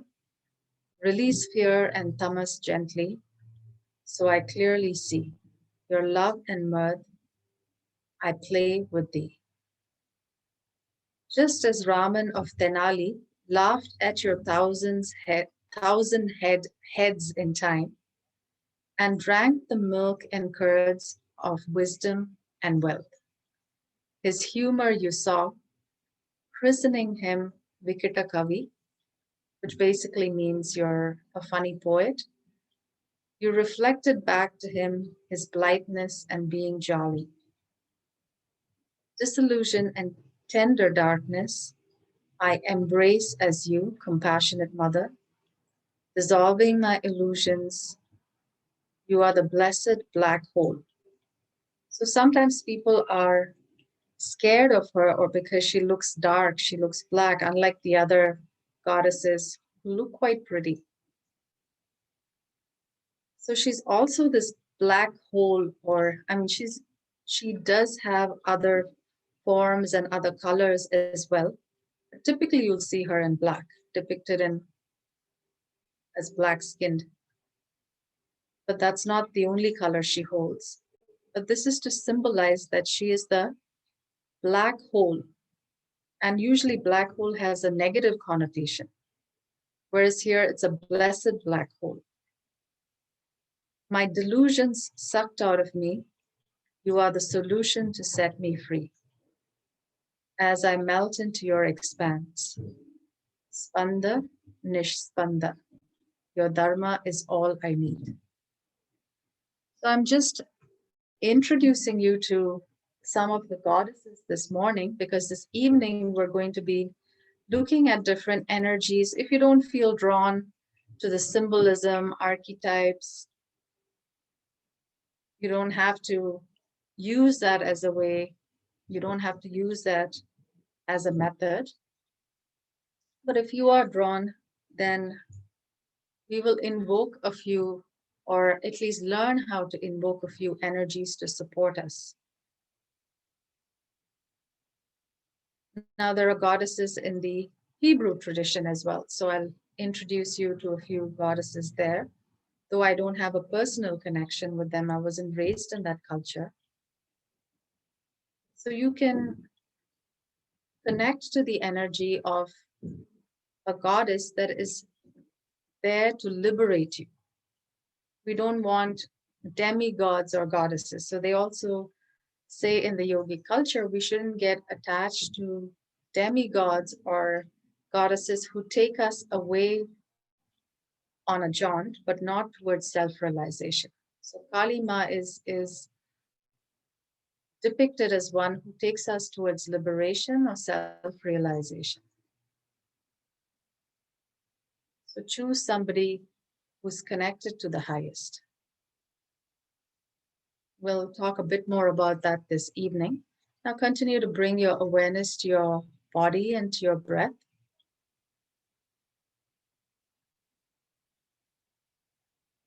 And gently move your fingers,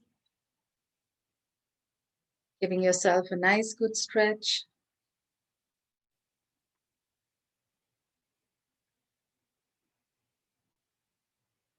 And taking your time, always rolling over to the side and then coming up. There's no rush.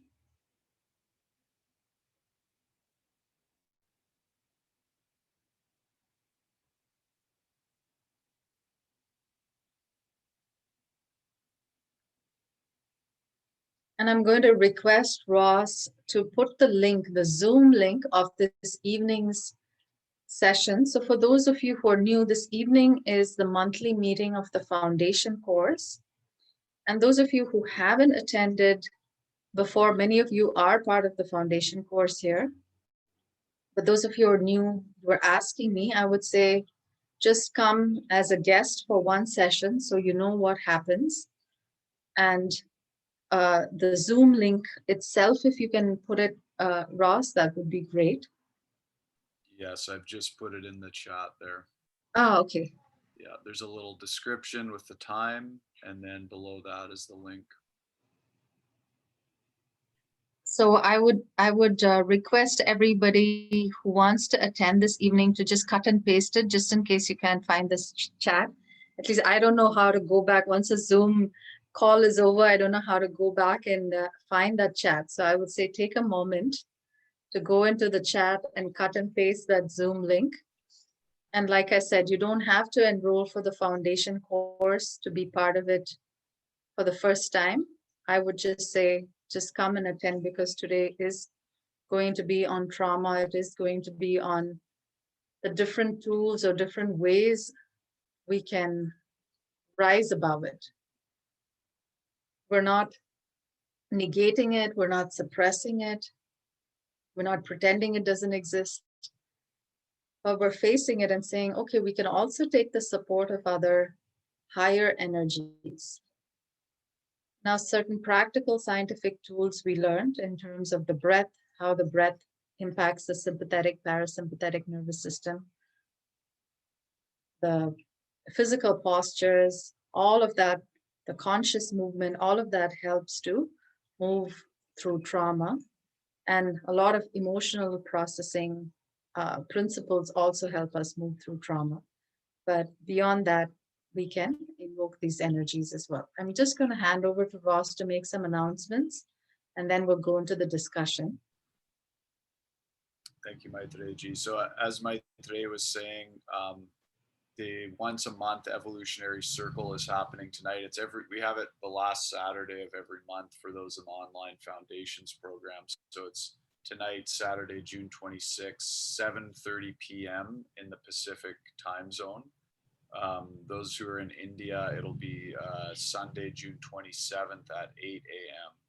And as Maitreyi was saying, anybody who's interested in joining the 60-hour online Foundations for Life program can join tonight for free or next month for free to get a sense of it. I think tonight is going to be a really special one. So tonight would be a really good one to join. I'll put more links in a moment. You can learn about the Arkaya Foundations for Life program at the link that I've put in once, and I'll put it in again. But that's now the prerequisite and the first module for our 400-hour self-awareness teacher training, which is a 2-year commitment for those who really want to go deeper into themselves and their practice, and who want to also share that. And we have a lot of people that do the training that are counselors or helpers or healers in some way, and they take this program to sort of help facilitate their work that they're already doing. So you don't necessarily need to have the goal of being a yoga teacher. Some people don't end up teaching, and of course many people aren't teaching in studios anymore, but there's also the opportunity to teach online or to become a healer or coach through that program. These satsang every Saturday, the drop-in is $20 or $25, but if you want to join as a member, you can do that through our Teachable platform, and then you get access to the full library of all the recorded sessions and satsang, as well as the written contemplative material from Maitrey that goes with each session. So if you want to join for a year, that's the biggest savings for sure. It's only $33 per month if you get the year-long membership, as opposed to 20 to 25 sliding scale for just a drop-in. You can also do a 6-month or a 1-month membership, but the best deal, and if you really want to commit to your practice, is to do the year membership. I'll put that link up in a moment. We're doing a little Gofundme fundraiser for Maitreyi's foundation in India, the Arkaya Foundation. Maitreyi has had this grassroots organization going for a long time, working with youth and marginalized communities in India. And we're just looking to raise some more money to go towards those projects on GoFundMe. So I'm going to put that link up in the chat right now as well. And then I will pass back to Maitreyi. So thank you, everybody.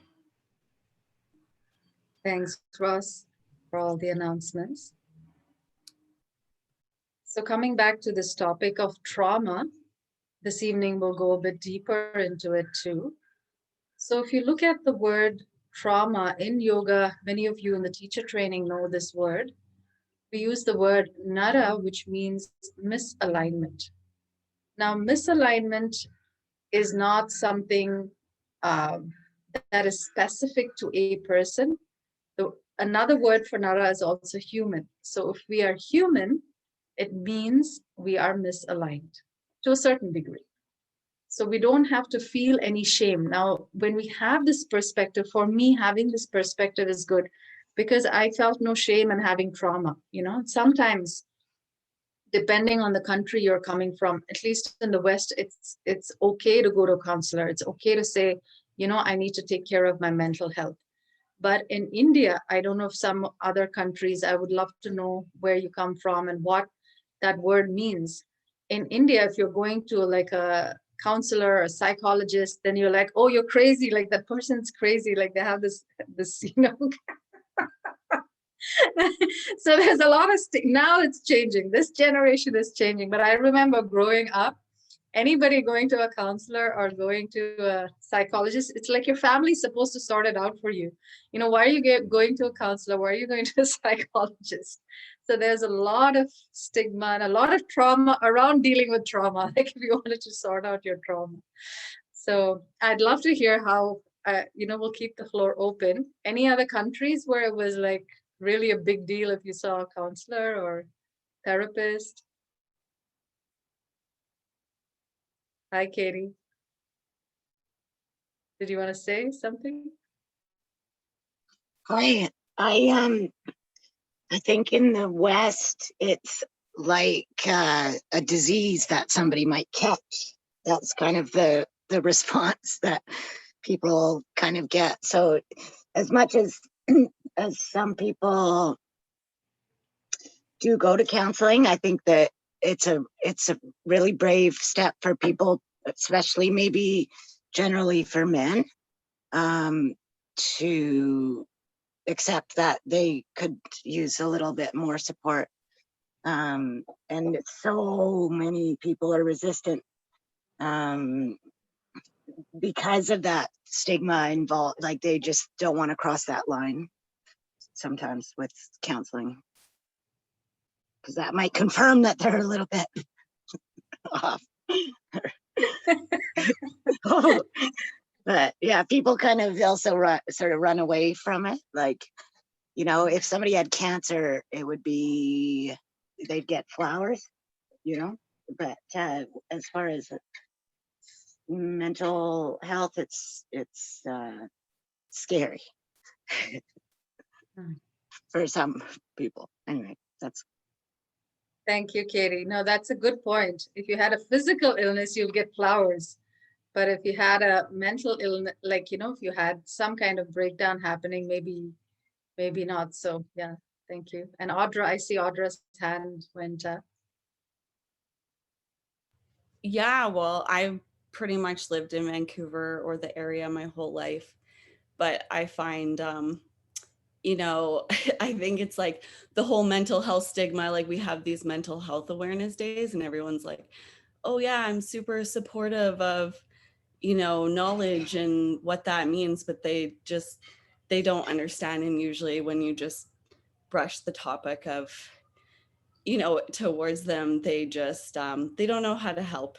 You know, a lot of people are stuck in that too, where I think they'd like to think that they can help somebody. Like I just remember my sister, you know, a lot of people struggle with suicide a lot. Like I've grown up, like in my high school, tons of students committed suicide, which was, you know, just something not a lot of people talk about. And my sister would always say, you know, oh, I wish I could have been there to be their friend or help them.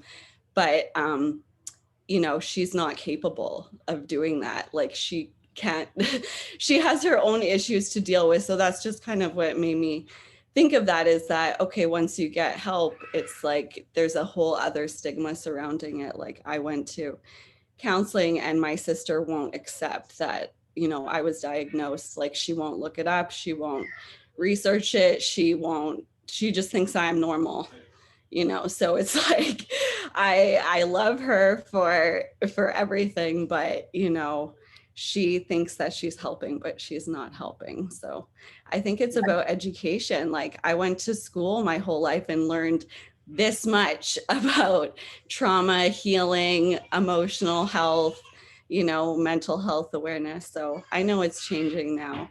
And, you know, especially with lots of moms, where lots of moms are going to counseling and therapy now because it's too hard. Otherwise, we're just like drowning in everything. So it's kind of nice that it's changing. But yeah, still lots of stigma surrounding, like you said, if you have cancer, everyone's like, oh my God, like that's the worst thing. But you have a mental illness and they're like, oh, get away from me. Like,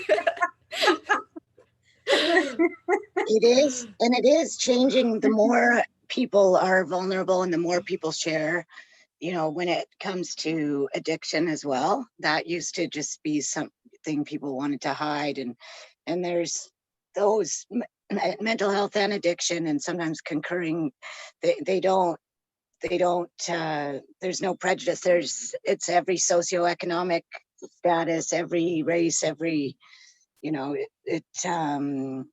it'll take anyone. And the more family members are willing to share, the more they find that they're not alone too. So Yes. No, thank you, Katie. With addiction too, you know, I mean, at least when I was growing up, a lot of addiction was normalized with men, at least. because again, there are different rules in India for men and women. So of course women had to be like really good women, and take care of the house. But the men, their outlet was to go and drink, and that's fine. Like that's how they get an escape. That's how they get an outlet. And I don't know how it was in the West. I wasn't raised here. Was it a normalization of addiction or escapes? I'll ask the men here. It's normalized here for men and women to drink and escape through drugs and alcohol. Okay. Yeah. I'd say drinking is accepted. I'd say drugs is not. Like people are definitely okay with drinking, but any kind of drugs, to me and what I've experienced, is frowned upon. I look at the movies now, even like The Wolf of Wall Street, or what, like some of these heroes in Hollywood. That's kind of a whole other topic, but all the heroes in the movies need their whiskey at the end of the scene, and or on Wall Street, full on like cocaine, like and all the movies of the drug runners and the gangsters, and it's just all such BS. Anyway, that's actually true. There is such a what do you say? There is such a mass culture that propagates that, and it's more than you think. We're influenced by the visuals we take in, much more than we think. I studied advertising and film in university, so I know the more number of times you're exposed to a particular visual or particular way of life, that actually goes into our unconscious. So even if we're saying, I don't agree with it, but yet you expose yourself to that particular visual, that gets embedded into your unconscious. So that's a really good point, Katie, that you brought up, how everybody relaxes at the end of the day with a glass of whiskey, and it looks nice, right? I also remember when I was younger, my grandmother, actually, she loved her whiskey. It was not common in India to have a grandmother who loved her whiskey. She was a doctor, and she was a very, I would say, a woman ahead of her times. But I used to love seeing those whiskey glasses because they glistened in the sun. There was a certain glamour to the what do you call the crystal and the color glistening in the sun. So I can get how visually, it seems very exciting, but when you actually see, that's the illusion, that's the Maya, right? It's just addictive, and yet visually it looks very alluring. So yeah, that's a very good point. Any other point, and then we'll close. I'm just looking at the time. Esther wants to say something. Yeah, I just wanted to really add to what Audra was saying about raising awareness around mental illness, because we're saying that we knew nothing about it, we don't know how to deal with it, but really even today, young doctors coming out of medical school still have very, very little training in that field, and very, very little training in trauma awareness and how that affects physical health. So we're just still, on the medical front, treating, the symptoms, as opposed to, where the root cause of those illnesses and how we're impacted by trauma and mental illness. Well, thank you, Esther. That's such a great point with doctors. My grandmother was a doctor, like a very well-known doctor, and it's sad that she kind of completely adopted the Western viewpoint. So she was from a generation that went, the other side. She didn't own her Indianness. She was, very Westernized, and she did her world tours, and she was like, I'm like a very forward-thinking woman and all of that. And yet we see that because she kind of took on the medical profession and all that it holds, it was a very, very limited perspective of the human being. And like Esther was saying, we need to educate doctors as well. And this last Sunday, I had a session organized by one of the doctors, Arun Garg, and I was talking to him about this. And fingers crossed, we were saying, can we bring some of this holistic thinking? So this grandmother, just to clarify, this grandmother is from my paternal side. My maternal grandfather was my guru. My maternal grandmother, of course, was into Ayurveda. So I had both these polarities, extreme opposites of each other. So I was talking to Dr. Arun Garg, coming back to that and saying, why don't we bring some of this into the medical schools? So we are excited and we're exploring that. So thanks for bringing that up, Esther. And, we can intend that, if not this generation of doctors, the next generation of doctors, not only theoretically do they understand these principles, but let's say they go through a 5-day process, at least they've experienced some of it and they know the relaxation, they know what it can do to the body, to the emotions, to the system. So yeah, that's all we can do in small ways. But of course, each one of you is also there spreading the awareness and, sharing the wisdom. So that's great. So on that note, again, I'm looking at the time. We'll close. Nice to see you, Akhil. Were you there right from the start? Yeah, I was actually. I came in a little bit okay. late, just a few minutes late. Yeah. Okay. That's why I was like, oh, if I'd known you were there, I would have ended sooner. It's okay. Next I'll time, come next week. I'll come again next next week. week. Okay, next week we'll Yeah. plan, maybe Not mine to was on a worry. different mode. It was on, what do you call it? Speaker mode, not gallery. Now that I put it on gallery, I see you. So that's great. So we'll close with Oh, a namaskaram to ourselves. Akhil, for those of you who don't know, is a wonderful, wonderful singer, classical singer. Now, namaste to each one of you in front, for everybody's energy, their beautiful sharing. Now we'll touch the masters, Mother Earth, and the First Nations people of this land. Thank you, everyone. And I'll see you this evening, 7:30 to 9. And we'll be invoking some goddesses this evening, apart from speaking a bit more into trauma and all of that. So see you. And the teachers can just stay back just to debrief a little bit.